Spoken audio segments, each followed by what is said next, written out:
So, what do you think? Do you think that worrying is a sin or not?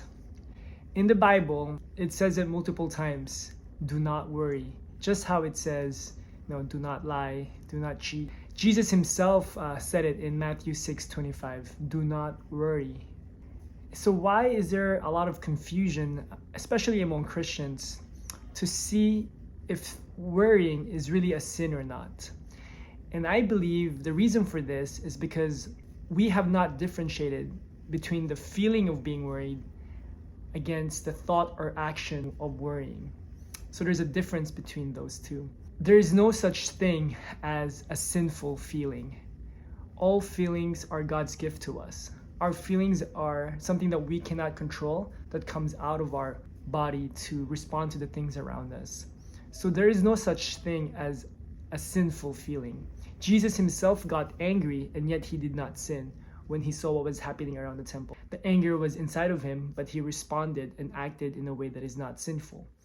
In the same way, we can feel worried and yet not commit the sin of worrying, of acting or thinking worrying. So let me explain that.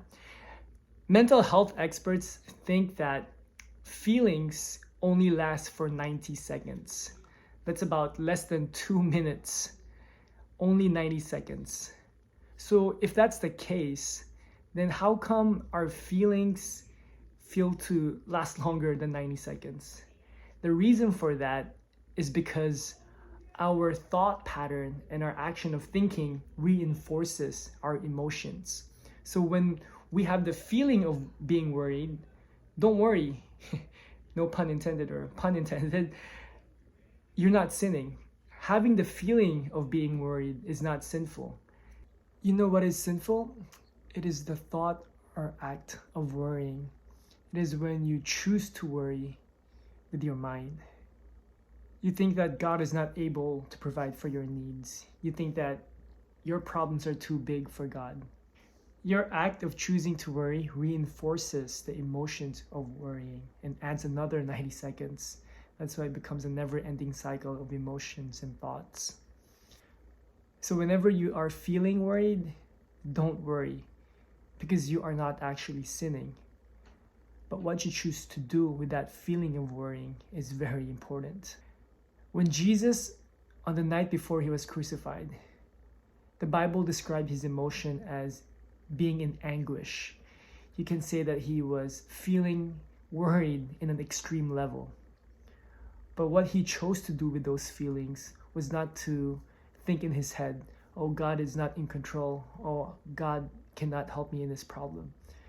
But what he chose to do was to come before God and said, Lord, I know that you are in control, and I will choose to submit to your will. Not my will be done, but yours. So if you would think about it, the feeling of worrying can actually be a gift sometimes, because the feeling of being worried is an invitation from God for you to come to him. Whenever you feel worried, just think right there and then, God is trying to invite you. God is calling to you. Come to me, and I will help you with your worries. Being worried, the feeling of worry, of being worried, is a golden opportunity for you to come to God and for you to grow in your relationship with God. So don't miss that opportunity whenever you start feeling the feeling of being worried.